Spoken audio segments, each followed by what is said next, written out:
Bonjour et bienvenue dans cette nouvelle vidéo. Aujourd'hui, nous allons voir les 8 personnes toxiques à fuir. Alors tout d'abord, on va voir ce que l'on appelle les juges. Donc les juges, ce sont des personnes toxiques qui déjà d'une part n'écoutent pas et ont une perception en fonction de leur ego et de leur propre cadre de référence. C'est-à-dire qu'elles n'analysent pas une situation par rapport à des facteurs internes ou externes, par rapport à des contextes, par rapport à des événements, mais par rapport à leur propre perception des choses. Donc quand vous êtes confronté à ces personnes, sachez qu'elles se feront une idée de vous, du contexte ou d'un environnement par rapport à leur propre mode de fonctionnement. Donc ces personnes-là, c'est compliqué à gérer, c'est compliqué de travailler avec elles parce que en fait elles tirent la couverture vers elles et elles n'ont qu'une perception qui va dans un seul sens, c'est-à-dire le leur.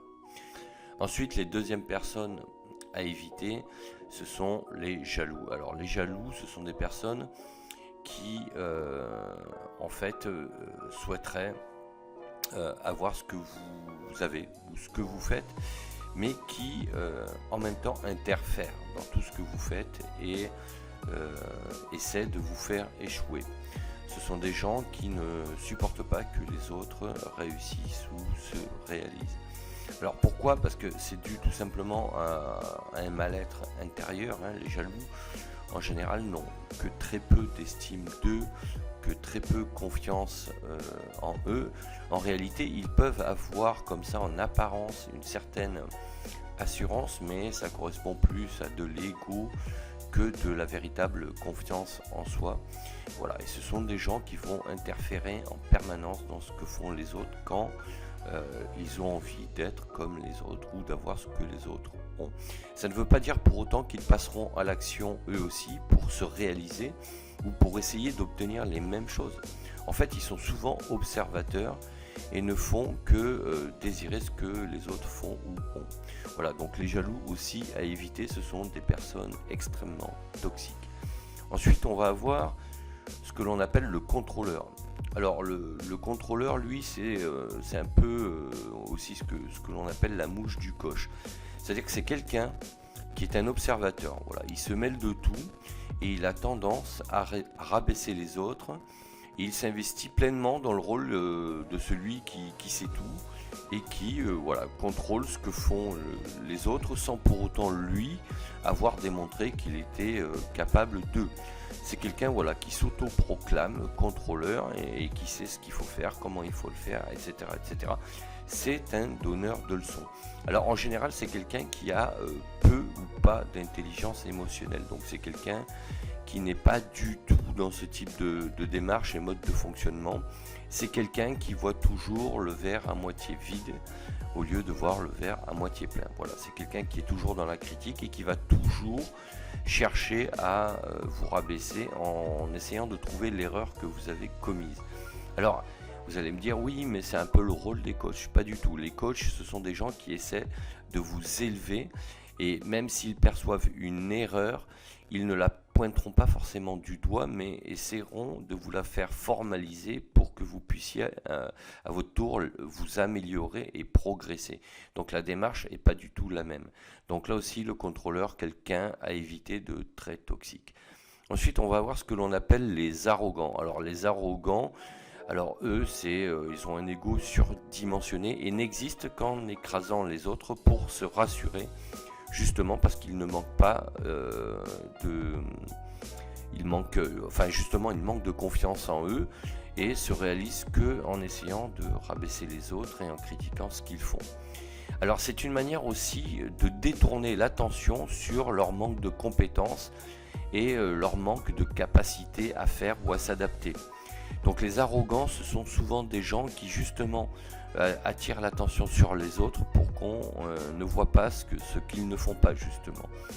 Et pour donner cette impression de savoir de quoi ils parlent, ils ont cette aptitude et ils adoptent cette posture justement de quelqu'un qui est sûr de lui, qui sait ce qu'il dit, en étant justement très prétentieux et en avançant des faits qui en fait n'en sont pas, puisque là aussi ça correspond plutôt à leur propre cadre de référence. Alors les arrogants à éviter complètement. Ensuite on va avoir ce que l'on appelle la victime. Alors lui, la victime, c'est quelqu'un qui va vous faire culpabiliser, c'est quelqu'un qui se plaint tout le temps et qui va vous prendre beaucoup d'énergie. Donc c'est quelqu'un qui va toujours être dans des énergies négatives qui vont puiser votre énergie. Donc il trouve toujours des excuses, c'est toujours la faute des autres, et il se compare tout le temps en critiquant. Donc c'est aussi un peu une forme d'immaturité. Et bon voilà, ceux qui se positionnent toujours en forme de victime sont des gens qui vont vous prendre votre énergie. Donc si vous êtes dans une démarche pour vous réaliser, pour construire quelque chose, notamment pour créer un projet, etc., ces personnes-là sont assez néfastes et il faut aussi les éviter pour éviter d'y perdre toute son énergie. Ensuite vous avez, alors ça ressemble un peu à la victime, mais c'est ce que l'on appelle les négatifs chroniques. Donc les négatifs chroniques, eux, ils trouvent toujours un problème à une solution, toujours compliqué. Il n'y a jamais de solution, voilà, rien n'est possible, ils ne cherchent pas à résoudre des problèmes, mais à les complexifier, car ils se complaisent dans des situations compliquées justement. Et pourquoi ? Parce que c'est, si vous voulez, le négatif chronique, c'est quelqu'un qui finalement a peur de passer à l'action, et a peur de l'échec, et a peur du qu'en dira-t-on. Donc il a peur de ce que l'on pourra dire sur lui si jamais il échoue. C'est donc quelqu'un qui va préférer ne rien faire justement plutôt que de faire et d'être critiqué. Et donc qui va remettre en cause un peu tout, c'est-à-dire les environnements, les situations, les gens. Donc c'est aussi un casseur de rêves, hein. Donc c'est quelqu'un qui va être très nocif, parce que si vous avez ces gens-là dans votre entourage, que vous les fréquentez, ces gens-là trouveront toujours quelque chose à redire sur ce que vous allez proposer, dire ou faire. Donc c'est assez là aussi fatigant. Ce sont des gens qui aussi prennent beaucoup d'énergie. Donc à la base ce sont des gens qui évidemment n'ont pas de confiance en eux, alors, et souvent pas du tout d'estime d'eux. Ce sont des gens qu'ils ne s'aiment pas. Pourquoi ? Parce qu'ils ne se connaissent pas, et ce sont des gens qui sont jamais sortis de leur zone de confort, qui ne cherchent pas du tout à évoluer, à progresser, mais par peur. Voilà, ce sont des gens qui ont des peurs chroniques, qui ont des croyances limitantes donc acquises depuis leur enfance, et qui n'ont jamais cherché à sortir de ça. Ce sont des gens qui préfèrent pointer du doigt les autres, alors que ce soit des personnes, des situations, des contextes, plutôt que de se remettre en cause. Donc ces gens-là à fuir également. Ensuite, vous allez avoir ce que l'on appelle le manipulateur. Alors, le manipulateur, lui, c'est en général quelqu'un qui est incompétent et qui va chercher absolument à le masquer.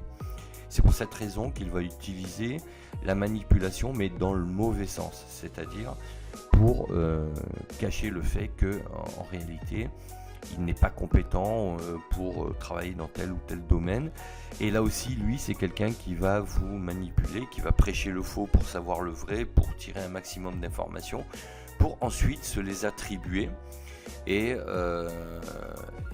faire en sorte que les gens croient que ça vient de lui, en fait, plutôt que de vous, tout simplement. Donc c'est quelqu'un qui est sans foi ni loi et qui utilisera tous les moyens pour vous manipuler et tirer le maximum de vous, sans bien évidemment en retour une quelconque reconnaissance. Donc là, le manipulateur à éviter complètement.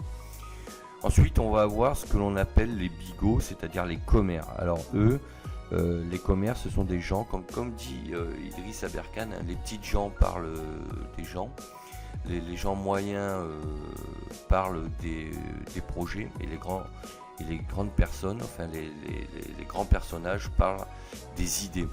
Donc eux, les commères, ils sont vraiment au niveau zéro de la discussion. Donc ce sont des gens qui parlent des autres parce que leur vie est aussi vide que